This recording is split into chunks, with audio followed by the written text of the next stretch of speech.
নমস্কার, দেখছেন নিউজ 18 বাংলার সঙ্গে আমি সমাদৃতা। সিংহাসনের মহাসংগ্রামে বেশ কিছু যুযুধান পক্ষকে আমরা দেখে নেব বেশ কয়েকটি কেন্দ্রে। এ রাজ্যের কোচবিহারের দিকে প্রথমে নজর রাখবো আমরা। তৃণমূলে পরেশ অধিকারী রয়েছেন কোচবিহার থেকে, রয়েছেন কংগ্রেসের প্রিয়া রায় চৌধুরী, বামেদের হয়ে লড়বেন গোবিন্দ রায়, বিজেপির নিষেধ প্রামাণিক। আলিপুরদুয়ারে তৃণমূলের হয়ে লড়বেন দশরথ তির্কে, কংগ্রেসের হয়ে লড়বেন মোহনলাল বসুমাতা, বামেদের মিলি ওরাও এবং বিজেপির প্রার্থী জন বার্লা। জলপাইগুড়িতে তৃণমূলের প্রার্থী বিজয় চন্দ্র বর্মন, কংগ্রেসের মণি কুমার ডার্নাল, বামেদের ভগীরথ রায়, বিজেপির জয়ন্ত রায়। রায়গঞ্জে তৃণমূলের প্রার্থী কানাইয়ালাল আগরওয়াল, কংগ্রেসের দীপা দাস মুন্সি, বামেদের মোহাম্মদ সেলিম এবং বিজেপি প্রার্থী দেবশ্রী চৌধুরী। বালুরঘাটে তৃণমূল প্রার্থী অর্পিতা ঘোষ, কংগ্রেসের সাদিক সরকার, বামেদের রনেন বর্মন এবং বিজেপির সুকান্ত মজুমদার। মালদা উত্তরে তৃণমূল প্রার্থী মহসন বেনজির নূর, কংগ্রেসের ঈশা খান চৌধুরী, বামেদের বিশ্বনাথ ঘোষ এবং বিজেপির খগেন মুর্মু।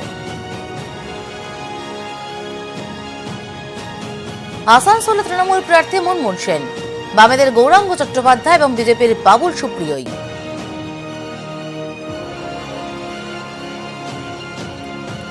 কলকাতা উত্তরে তৃণমূল প্রার্থী সুদীপ বন্দ্যোপাধ্যায়, বামেদের হয়ে দাঁড়াচ্ছেন কনিনিকা ঘোষ, বিজেপির প্রার্থী হচ্ছেন রাহুল সিনহা।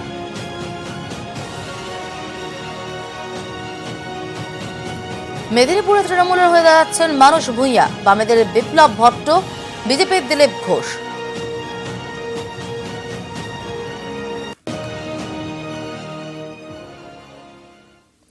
ভোটের ময়দানে চৌকিদার চর্চা। রাহুল গান্ধীর তোলা চৌকিদার চোর হ্যাঁ স্লোগানকে ভোঁতা করতে নরেন্দ্র মোদীর পাল্টা বার্তা। তিনি একা নন, সকলেই চৌকিদার। এরপর থেকেই টানা পড়েন চরমে।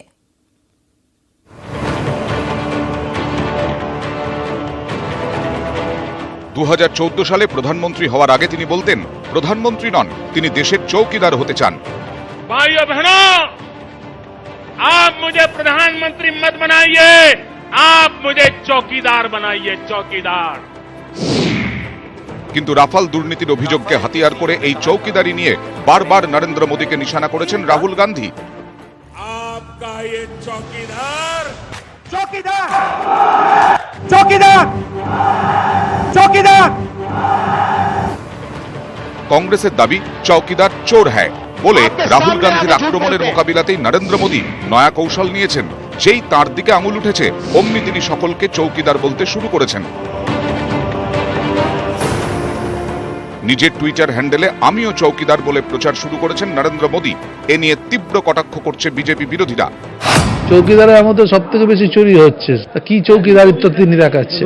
যারা নীরবে কাজ করে তারাই সমাজের আসল চৌকিদার, তাদের এত মাইক ফাটাতে হয় না। এই ধরনের কথা বলা মানে হচ্ছে এই চৌকিদার শব্দটার প্রতি একটা বিরূপ ধারণা তৈরি করা। মানুষের সেবা করা, এটা হচ্ছে আমাদের কাজ। কারোর উপর কর্তৃত্ব করা না, কাউকে পাহারা দেওয়া না। নরেন্দ্র মোদীর দাবি তিনি দেশের সজাগ চৌকিদার, দেশের শত্রুরা রেহাই পাবে না। এ নিয়েও পাল্টা কটাক্ষ ছুড়ে দিয়েছে বিরোধীরা। তাদের প্রশ্ন, চৌকিদার যখন এতই সজাগ তাহলে পুলওয়ামায় জঙ্গি হামলা হলো কিভাবে? নীরব মোদী, বিজয় মালিয়ারা কোটি কোটি টাকার ঋণ খেলাপ করে দেশ ছেড়ে পালালেন কিভাবে? উনি যদি সব কিছু পাহারা দেন, কি করে নীরব মোদী ওখানে পালালো? বিজয় মালিয়া তো বলেছেন তিনি যাওয়ার আগে কার সাথে দেখা করে গেছিলেন। এ নিয়ে পাল্টা সরব হয়েছে বিজেপিও। মেহুল চোকসি, নীরব মোদী বিরুদ্ধে অর্থনৈতিক যে দুর্নীতি সেটা বিজেপির আমলে তৈরি হয়নি, তার আগে হয়েছে। তবে বেশি দিন বাইরে থাকতে পারবেন না, সবাইকে ভারতবর্ষে ফিরতে হবে। বিরোধীরা অবশ্য এতে থামছে না। নীরব মোদী দেশের বাইরে চলে যাচ্ছে দেশের টাকা লুট করে।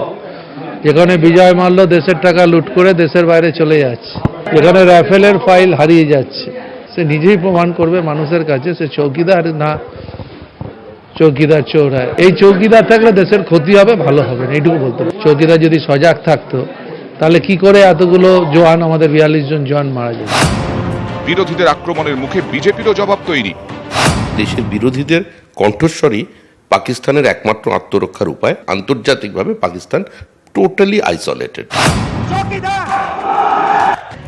आपका ये चौकीदार। ভোটের ময়দানে এখন এভাবেই চলছে চৌকিদার লড়াই। চৌকিদার চোর হ্যায় নাকি আমিও চৌকিদার, কোন স্লোগান ভোট যন্ত্রে কতটা প্রভাব ফেলে সেটাই দেখার। নিউজ 18 বাংলা।